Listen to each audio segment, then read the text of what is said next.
Maksimalkan waktu dan tempat mustajabnya doa. Ibnu Abbas menyebutkan bahwasanya termasuk tempat mustajab adalah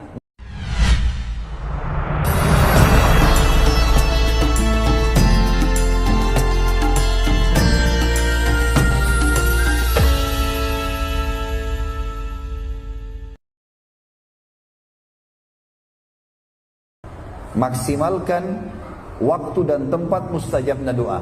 Kalau tempat teman-teman khilaf di antara ulama, tapi ada athar Ibnu Abbas radhiyallahu anhuma, beliau dinukil khusus di bab haji ini ya, di bab haji. Kalau antum mau tarik riwayat ini disebutkan dalam bab-bab haji dalam buku fikih. Ibnu Abbas menyebutkan bahwasanya termasuk tempat mustajab adalah multazam. Multazam dari Hajar Aswad ke pintu Ka'bah. Ini yang disebut multazam, dan Ibnu Abbas seringkali kalau tawaf mampir untuk berdoa di situ. Dan beliau mengatakan antara ya, di multazam doa mustajab. Statement beliau ini bukan dari hadis tentunya, gitu kan? Ini yang pertama. Yang kedua teman-teman sekalian, sebagian ulama masukkan Masy'aril Haram, Mina, Muzdalifah, Arafah, sampai Nabi SAW mengatakan afdal doa itu ada di Arafah.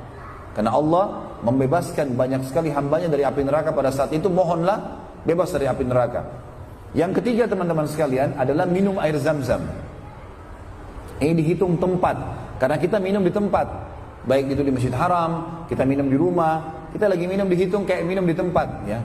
Maka ini juga mustajab doa. Kalau ini hadisnya sahih, sebagaimana sabda Nabi SAW, zam-zam liman syuribalah. Zam-zam sesuai dengan niat orang yang meminumnya. Minum zam-zam teman-teman sekalian, itu jangan hanya minta disembuhin penyakit.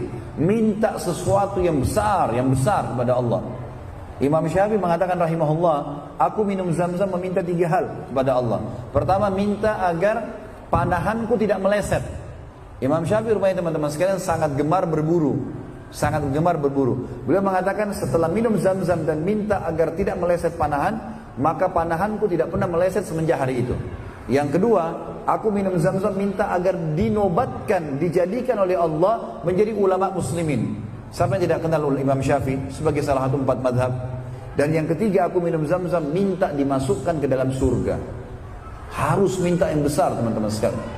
Dan zam-zam ini mumpung antum di sini, antum bisa jangkau, bisa beli, minum teman-teman. Kalau bisa jadikan zam-zam minuman sehari-hari. Ini teman-teman di Saudi, kalau saya di Saudi saya tekankan sekali, antum jangan minum air biasa, minum zam-zam terus sudah. Karena itu luar biasa. Banyak orang kalau di Indonesia ya, pulang dari umroh zam-zam disimpan di gudang 10 tahun tidak diminum. Untuk apa ini? Ya. Harusnya diminum, dipakai, ya. Dipakai teman-teman sekalian. Nah ini tempat. Kita masuk ke waktu. Ada banyak waktu teman-teman. Yang pertama adalah sepertiga malam yang sudah masyhur. Sepertiga malam cara menghitungnya teman-teman dari maghrib itu, dari maghrib, azan maghrib, kayak kita di sini misalnya jam 7 malam ya, kurang lebih ada jam 7, azan subuhnya misalnya jam 3. Antum sini jam 3 kan ya? 3.16 ya.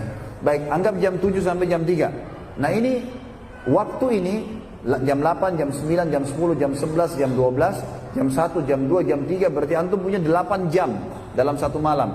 Sepertiganya itu dibagi 3 itu 8 jam. Antum sudah tahu nanti sepertiga akhir malam itu. Jadi kalau 8 jam kita bagi 3 kurang lebih hampir 3 jam lah ya. 2 jam setengah sekian ya.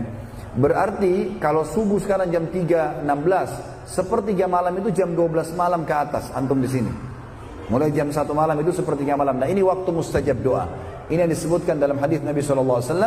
Kalau tertinggal sepertiga malam, Allah Azza wa Jalla turun ke langit bumi dan bertanya kepada para malaikatnya, adakah yang memohon saya berikan, adakah yang minta tolong saya tolong, adakah yang beristighfar saya ampuni.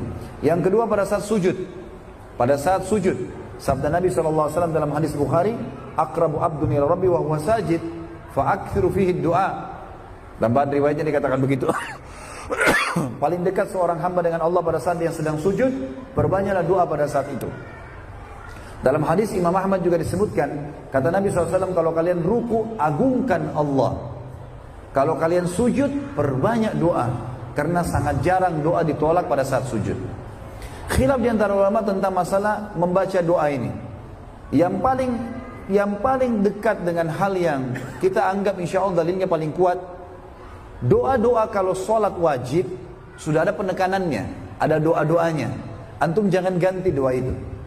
Ada doa-doa sujud ya, diajarkan oleh Nabi SAW cukup banyak. ada 6 macam. Ada subhana rabbil a'la, ada subhana rabbil a'la wa bihamdi, ada subuhun qudusun rabbul malaikati war ruh, ada subhanallahi dzil jabaruti wal malakuti wal kibriyai wal azama, ada subhanakallahumma bihamdika allahumma ighfirli, yang terakhir Allahumma laka sajadtu wa bika amantu wa laka aslamtu sajada wajhi alladhi khalaqahu wa sawwara fatabarakallahu rabbul alamin. Nah, ini yang kita amalkan teman-teman di salat wajib. Kalau salat sunnah antum boleh tambah doa. Di salat sunnah boleh tambah doa. Ini diambil daripada perilaku Sufyan ats-Tsauri rahimahullah, seorang ulama tabi'in yang masyhur. Ini mendapatkan julukan Sajjad, orang yang kalau sujud di salat sunnah nggak pernah angkat kepalanya sampai hajatnya selesai. Maka ini termasuk teman-teman sekalian hal yang mendasar dan mesti difahamin. Tinggal khilaf di antara ulama juga tentang masalah bolehkah menyebutkan bahasa masing-masing dalam sujud atau harus bahasa Arab. Ini juga khilaf di antara mereka. Tapi ini yang dibahas di sholat sunnah ya. Sholat wajib mutlak tidak boleh. Antum baca doa yang sudah ada dalilnya. Kalau sholat sunnah berbeda. Ada hadis Nabi SAW, Al-mar'u maliku li nafilatihi. Seseorang pemilik sholat sunnahnya, gitu kan. Sholat sunnah itu bisa antum duduk atau berdiri tanpa sebab. Antum mau sholat ba'da isya, tidak capek, tidak apa, saya mau duduk aja deh, boleh kalau sholat sunnah. Tapi ingat sabda Nabi, sholat duduk setengah pahala orang berdiri. Tidak boleh, tapi setengah, gitu kan. Makanya harus diperbaiki, difahami teman-teman sekalian. Baik, itulah masalah sujud. Kemudian yang ketiga, sebelum salam terakhir, sebelum salam di tahiyat terakhir, sabda Nabi SAW yang dihasankan oleh para ulama, diriwayatkan Hakim, Baihaqi, Imam Ahmad menyebutkan semua ini. Kata Nabi SAW setelah mengajarkan sahabat doa-doa sebelum salam, mengatakan falyad'u ma yasha. Setelah itu dia boleh berdoa apa yang dia inginkan. Tetapi sama, kalau sholat wajib, antum cuma boleh membaca sebelum salam 23 doa yang Rasulullah SAW ajarkan. 23 doa. Di antaranya a'udzubika Allahumma a'udzubika min adzabi jahannam min adzabil kubur dan seterusnya sampai 23 doa.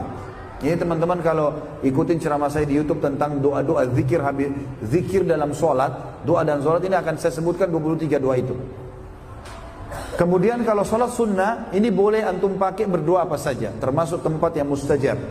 Selanjutnya teman-teman sekalian yang keempat adalah berpuasa kayak antum sekarang. Sabda Nabi SAW dalam hadis sahih riwayat Imam Ahmad, orang yang puasa tidak ditolak doanya. Dalam hadis yang lain riwayat Imam Muslim, bagi orang puasa ada waktu yang mustajab dan itu tepatnya pada saat berbuka puasa. Maka ini juga termasuk waktu. Kemudian yang selanjutnya yang kelima adalah musafir. Kata Nabi SAW, musafir sangat jarang ditolak doanya. Hadis sahih riwayat Imam Ahmad. Kemudian juga yang keenam, hujan sedang turun. Dalam hadis Bukhari Muslim disebutkan pada saat hujan turun, kata Nabi SAW, berdoalah karena rahmat Allah sedang turun. Selanjutnya teman-teman sekalian, pada saat perang sedang berkecamuk, perang sedang berkecamuk, ini diambil daripada hadis Bukhari Muslim, bahwasanya Nabi SAW setiap kali sudah mau akan berkecamuk peperangan mengatakan, ud'u rabbakum, berdoa kepada Tuhan kalian. Dan umumnya semua doa yang disampaikan pada saat itu diijabah oleh Allah. Kemudian teman-teman sekalian yang kedelapan antara azan dan iqamah, sudah kita tahu. Kata Nabi SAW antara azan dan iqamah doa tidak ditolak.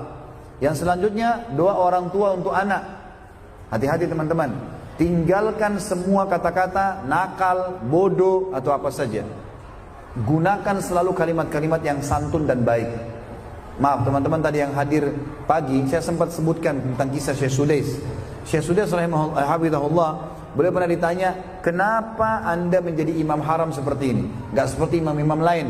Semuanya teman-teman sekalian imam haram, Syekh Sudais itu bisa dikatakan pemimpin semua imam itu. Padahal sudah dari dulu, sudah bisa masuk 20 tahun lebih jadi imam. Beliau mengatakan, waktu ditanya di wawancara, beliau bilang doa ibu saya. Yang wawancara penasaran tanya, memang apa doa ibu anda? Dia mengatakan, dulu waktu saya masih kecil, kalau saya nakal sekali, ibu saya mengatakan, pergilah ke masjid haram, semoga kau jadi imam haram. Dalam kondisi ibunya emosi, tetap doa yang baik. Ini harus teman-teman dibaiki. Kemudian selanjutnya, doa anak untuk orang tuanya. Seperti kita tahu hadis, kalau anak Adam meninggal dunia terputus amalnya kecuali dari 3 sumber, ilmu sedekah jariyah, ilmu bermanfaat, dan anak yang soleh yang mendoakannya. Berarti di sini diijabah doanya, karena pasti diantarkan dikasih kepada orang mati itu. Selanjutnya teman-teman sekalian adalah doa muslim untuk muslim yang lain. Ini sebenarnya hadis Bukhari Muslim. Kata Nabi SAW, doa muslim kepada muslim yang lain ala dhahril ghaib, tidak berhadapan, mendoakan saudaranya diam-diam di belakang, itu diijabah. Dan yang terakhir teman-teman adalah hari Jumat. Dan ini ada dua waktu. Dua-duanya hadis sahih. Yang satu hadis riwayat Imam Muslim. Kata Nabi SAW, hari Jumat pasti ada waktu diijabah doa. Pasti ada waktu diijabah doa, gitu kan? Dan kejarlah pada saat khatib atau imam sedang duduk di khutbah kedua sampai diiqamahkan sholat. Makanya dari hadis riwayat Muslim ini, semua khatib yang faham sunnah Nabi SAW mereka akan berdoa. Yang kedua riwayat Nasai, hadis sahih, kata Nabi SAW Jumat 12 waktu. Kalau kita sekarang 12 jam, dari azan subuh sampai azan maghrib. Tidak ada seorang muslim di muka bumi yang berdoa sama Allah di 12 waktu itu kecuali diijabah. Dan kejarlah habis asar sampai terbenam matahari. Berarti ada dua waktu kita disuruh kejar di hari Jumat. Pada saat khatib khutbah kedua, dan pada saat habis asar sampai terbenam matahari.